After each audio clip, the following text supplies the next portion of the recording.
Imagine um único projeto de engenharia civil capaz de garantir a sobrevivência hídrica de milhões de pessoas, mas que, ao mesmo tempo, carrega o risco de desligar a internet de um país inteiro e isolar a América Latina do resto do mundo. Durante quase uma década, essa foi a monumental corda bamba em que caminhou o projeto da Dessal do Ceará. O que você está vendo na tela é o epicentro de uma das maiores disputas de infraestrutura moderna do nosso país. Uma guerra silenciosa que envolve tecnologia global, segurança nacional e a sobrevivência contra a seca.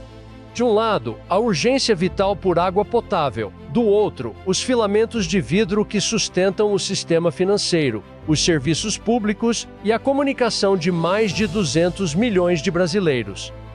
Mas erguer essa mega estrutura no Nordeste brasileiro exigiu muito mais do que os 3,2 bilhões de reais de investimento previstos em contrato. Custou quase 10 anos de atrasos crônicos, um imbróglio burocrático e jurídico sem precedentes entre o Estado e as maiores gigantes das telecomunicações do planeta, e o pavor real de um colapso digital em massa. Neste vídeo, nós vamos mergulhar fundo nos bastidores ocultos da usina de dessalinização de Fortaleza. Você vai entender como o governo foi obrigado a recuar, a complexidade técnica envolvida e o real tamanho do perigo, que quase deixou o Brasil completamente offline. Para compreender a gravidade desse conflito, nós precisamos olhar primeiro para a geopolítica e para a geografia.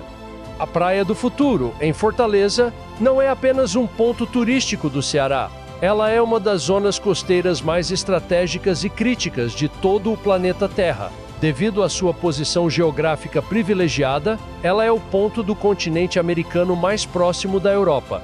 É por isso que ela funciona como o grande hub, a porta de entrada, master de quase todos os cabos de fibra óptica internacionais que conectam o Brasil ao mundo. Estamos falando de uma infraestrutura invisível, mas monumental, que responde por nada menos que 99% de todo o tráfego de dados e internet do Brasil. Se esses cabos sofrem uma avaria grave, o país simplesmente para. Pix, sistemas bancários, comunicações de segurança, nuvens de dados, tudo colapsa.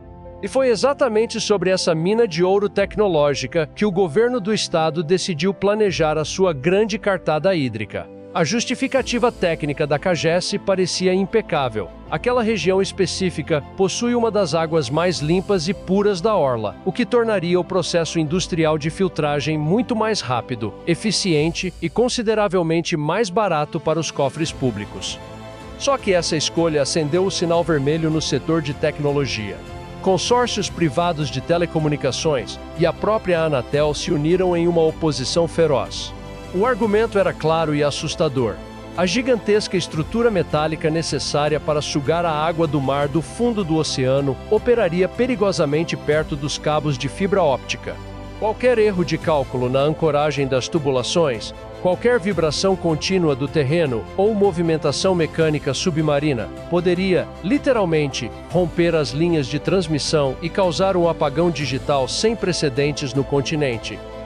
Mas assim como acontece na Ponte Salvador-Itaparica ou na Ferrovia Transnordestina, o cronograma oficial da Dessal do Ceará transformou-se, ao longo dos anos, em uma completa peça de ficção. Vamos aos fatos cronológicos. O projeto da usina de dessalinização foi anunciado com pompa pelo governo estadual em 2017, ano em que o primeiro edital de viabilidade foi lançado.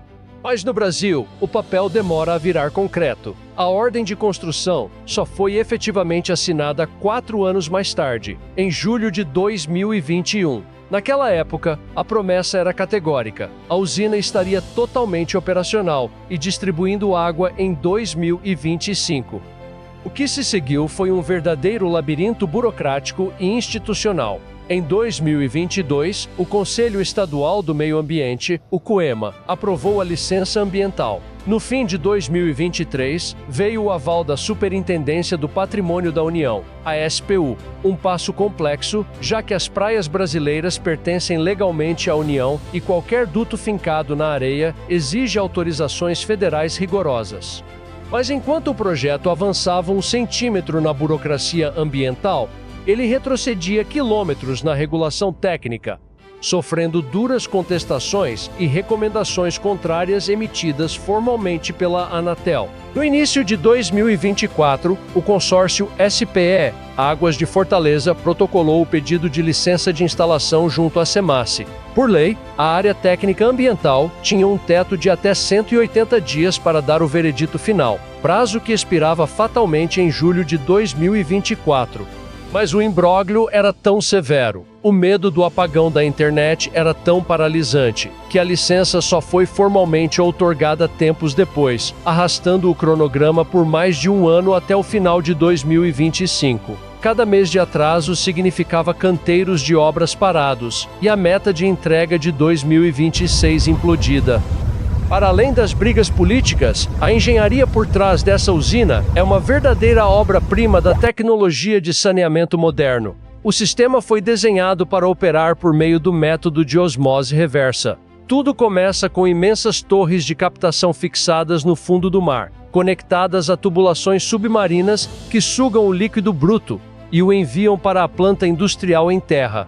A partir daí, o processo é dividido em 3 fases extremamente rígidas.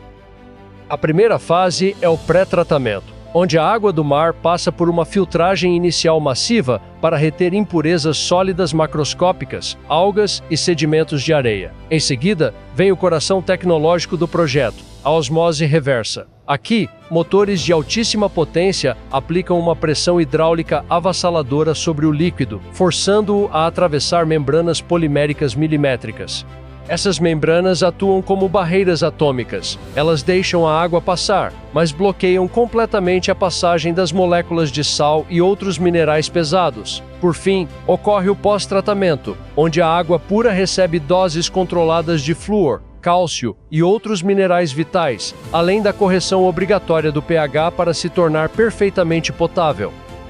No entanto, a eficiência termodinâmica desse tipo de engenharia cobra o seu preço. Trata-se de um processo de altíssimo gasto energético e que apresenta uma taxa de rejeito severa. De cada 2.300 litros de água salgada captados do Oceano Atlântico, apenas 1.000 litros conseguem de fato chegar ao fim do processo como água potável própria para o abastecimento da população.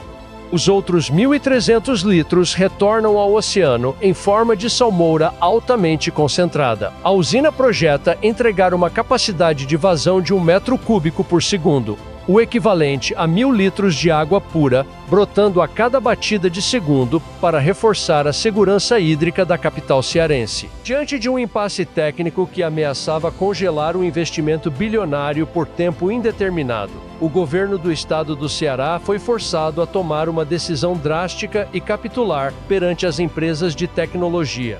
Em meados de 2024, o governo anunciou oficialmente o redesenho completo do projeto. A usina não mudaria de bairro, ela continuaria na Praia do Futuro para aproveitar a qualidade da água, mas a sua localização em terra e a sua respectiva torre de captação no leito do mar foram deslocadas a mais de 1.000 metros de distância do ponto crítico de convergência dos cabos submarinos. Esse recuo estratégico de 1 quilômetro mudou completamente o tabuleiro do jogo. Com o distanciamento físico seguro, a Agência Nacional de Telecomunicações refez os seus cálculos e emitiu um parecer técnico atestando que a nova posição eliminava os riscos de um colapso cibernético nacional. Foi este aval crucial que permitiu à SEMASSE outorgar a tão esperada licença de instalação em setembro de 2025, aproximando de forma real as máquinas e os tratores do canteiro de obras. Mas não se engane, a assinatura da licença ambiental não significa que a água vai brotar da torneira amanhã. O cronograma da Dessal do Ceará ainda enfrenta obstáculos práticos imediatos. O consórcio SPE, Águas de Fortaleza, agora entra na fase de aprovação do projeto do canteiro de obras e aguarda a emissão do alvará de construção por parte da Prefeitura de Fortaleza, além de novas validações específicas junto à Secretaria de Patrimônio da União para a instalação física dos dutos na faixa de areia. A estimativa atual é de que, uma vez acionadas as máquinas, as obras demandem pelo menos 2 anos inteiros de execução. No final do dia, o caso da bilionária Usina de Dessalinização do Ceará nos deixa uma lição brutal sobre os desafios da infraestrutura no século XXI. A engenharia moderna não pode mais planejar suas metas de forma isolada. Não é possível tentar resolver um problema crônico de segurança hídrica ignorando completamente a segurança digital e a espinha dorsal de conectividade de uma nação inteira. O impasse da Praia do Futuro foi solucionado pelo recuo técnico e pelo bom senso, mas a verdadeira corrida contra o relógio e contra os históricos de atrasos na infraestrutura nacional está apenas começando. Se você quer continuar entendendo o que acontece por trás dos maiores e mais polêmicos projetos do país, com dados técnicos, precisão e sem filtros, inscreva-se no canal agora e ative o sininho de notificações. E deixe a sua opinião aqui embaixo nos comentários. Você acha que o governo agiu certo ao recuar e mudar o local da usina, ou as empresas de internet exageraram na gravidade do risco? Eu te vejo no próximo vídeo!